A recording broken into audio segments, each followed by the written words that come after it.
Hello, Virgo, and welcome to your March 2023 new moon reading. So this is a collective reading for Virgo sun or rising signs. Keep that in mind. It's a collective reading. So I've gotten a bunch of feedback that has been really helpful, and I am gonna keep going with this apparently because people are saying that, like, it's a collective reading, it's a general reading. Sometimes you feel like it can apply to so many different areas of your life and it's hard to maybe figure out where. So I've been using this particular deck. It's a new favorite deck of mine to help us direct which area of life your attention is being drawn towards for this particular reading and for this new moon to full moon phase. We have so much astrology happening this particular week that this is being posted. So not just this phase for new to full moon, but this whole entire week is just packed. So this isn't an astrology video. However, I am going to point out three major notable points because I feel like that would be prudent of me to let you guys know so you have a heads up, right? There's just so much more happening, but like I said, this isn't an astrology video. So first, let's take a look at what area of life your attention is being drawn to. And this is a realm of transformation. The 8th house is a realm of transformation. It is deep, deep transformation, right? We go into the deep, deep waters. You see the word mystery here, but it has to do with, like, the 8th house has to do with, yes, it's kind of scary for some people because it can represent death. Yeah, not necessarily physical, actual death, although, sometimes it can, but most of the time this is like the death of, like, transformation, how we die to the person that we were, to the self that we were, to the life that we had, to the phase of life we were in, and we are reborn into this new through this new transformative process. So it can feel uncomfortable. The 8th house gets kind of sometimes a bad rap for that because it can feel like the Tower card. It can feel transformative and shake us to our roots in a kind of way. And also it can have to do with taxes. Interestingly enough, we're in that season. So, but it also has to do with other people's resources as well as the occult, which is, people sometimes are scared of that word. That just means the places of metaphysical mystery sciences, we could say, right? The occult is just hidden knowledge, right? And so we could talk about the science of mysteries, the metaphysical world. And so this has to do with that. And it also has to do with sex. Like, so we can say sex, the occult, magic, psychic abilities, death, taxes, other people's resources. It's like, it's a very full house. It's a very complicated house. It has a lot going on. So this is a really, big space, right? And when I say other people's resources, this could be like, where you're in contract with other people who have, where, like, maybe it's a business partnership of some kind, or, can have to do with inheritances, like things like that, right? So just to give you a kind of an idea there. Now, we're going to take a look at how we can focus this, right? A lot of people talk about, with regard to the new to full moon phase, seeding your intentions, right? Setting intentions, seeding the energy, what you want to manifest, what you want to create, that kind of thing. And another way that I like to look at it, I think I like to make things a little bit more grounded and pragmatic, is like, how is this useful? It's like, well, where can you put your time, energy, and attention into so that you can basically have a focus for how you're building this energy, right? Because, like, the beautiful part of, I was feeling that. The beautiful part of this energy that we have every month from new to full moon is that we get to build and build and build and build and get that momentum going and get the snowball rolling, so that by the time we hit that full moon and it's pregnant with life and energy that we've been putting in with our intentions, it just bursts, right? And then we have, like, the other phase, but this is the benefit. This is the time that is opportune for us every single month, right? So with that, I want to also take a look at some spiritual advice, some extra spiritual advice. So we have a sense of what is going on here. You guys, I'm sorry, I'm just feeling like a little tickled in my stomach right now. I'm full of energy at the moment. And Yeah, so that's an interesting, if you notice me giggling a little bit, that's because I'm feeling like tickled in my stomach. It's so interesting. You know, it's feelings. Okay. So before we dive into this in more in depth, I just want to quickly mention, so like I said, these readings, I'm recording them early so that they're up on the day of the equinox. This is when I'll be uploading them. The equinox on March 20th is exact at 2:24 West Coast time on Pacific time, so adjust for that for wherever you are. But honestly, you could say, yes, it's a day of equal day, equal night, right? That's the equinox. And so that's what we have happening here all day. So it's just the energy of the day, right? And in the tropical tradition of astrology, that is the beginning of the season starting with Aries, right? It's the beginning of spring, no matter what it is, tropical or sidereal, right? But in which constellation it falls is the only difference, right? So here we have this bursting new energy, right? We're moving into, this could be the astrological new year, right? So not the Gregorian calendar new year that is like January 1st, but when the season actually begins is this newness, right? When, like, doesn't that make more sense, right? Like when spring starts to spring forward, that is the energy and the newness, like after we've come out of winter, right? And we have that burst of energy coming forward.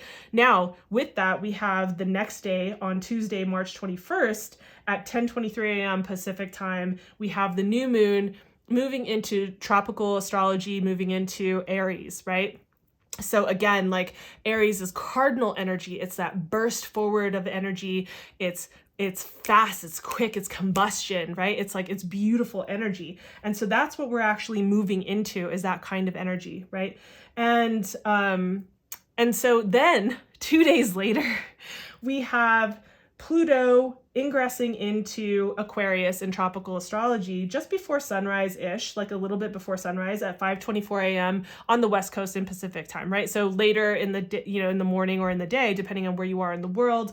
But we have Pluto moving into Aquarius. Now, this is going to give us a taste of what it's going to be like over the next 20 years. We get a taste for about 5 or 6 months, right? Now, this is a huge, huge deal. I probably am going to do a post about this, but just to say right now, when we have a celestial body moving into a new constellation that usually takes a long time to traverse that space, that constellation, it takes 20 years for Pluto, approximately, for 20 years for Pluto to move from one constellation sign into another constellation sign. So when it moves, it doesn't just affect us on a personal level, it affects the entire collective. It's like an overlay, a theme that gets like blanketed across the entire collective. And we experience this personally, but we also start to see things really changing in our world on a collective level, which of course affects us personally, right? So much that we'll talk about going forward in the years to come, especially about this. We'll be in the Pluto in Aquarius for about 5-6 months, and then it'll retrograde back into Capricorn. And then in 2024, it'll move not squarely, but like firmly into Aquarius, and it'll stay there for 20 years approximately. So a lot is happening this week, and that's not even all of the astrology, but I just wanted to point that out because I think it's really important for you guys to know. So with that, my intention is that these readings, this particular set of readings for this new moon around the equinox with all the astrology, that I hope that this brings you some guidance. I really hope that this is helpful. So how can you focus your time, attention, and energy with regard to this area of your life, right? And what we see here coming up is the World card, right? And the World card is about cycles completing, right? There is certain things that have run their course that you've come through on the other side of, and you are moving into a new phase, which is, I think, really totally perfect for where we are in the season, in the astrological new year, right? So for transformative process, right? So going through a space of transformation, going through this energy, and when you come into the space of transformation, right? You move into this new space on the other side of that, this new energy. There's a completion point, right? After death, there is rebirth, right? And the World card is at the end of the major arcana, right? This is the end of the hero's journey, and then we start back at the Fool. So here we are with all of the lessons that we have. Like the thing about the World card is like integrating all of the lessons that we've learned, integrating all of the wisdom and all of the hardships that we have like alchemized into wisdom. And we bring this into our awareness. And this is about harvesting and harnessing that energy and honoring the ending of a cycle and the beginning of the new. So putting your time, energy, and attention into like, wow, like let me integrate everything that I've just gone through. Maybe over the course of the winter, we could say the fall and winter to this point, right? Or just the winter to this point. Or you might just see how you've been going through this process of like maybe wrapping up and finishing some things, but integrating that. And also put your time, energy, and attention into what you want to build next. Like, okay, you're about to start a new adventure. So what do you want that to be? Like the world is yours. The possibilities are endless. So what is it going to be, right? And that's just beautiful and amazing. And then with the rest of the spiritual advice that we have that's coming up for you, we have the Six of Wands. And I feel like this is also just so beautiful because of the fire energy that's here with the wands.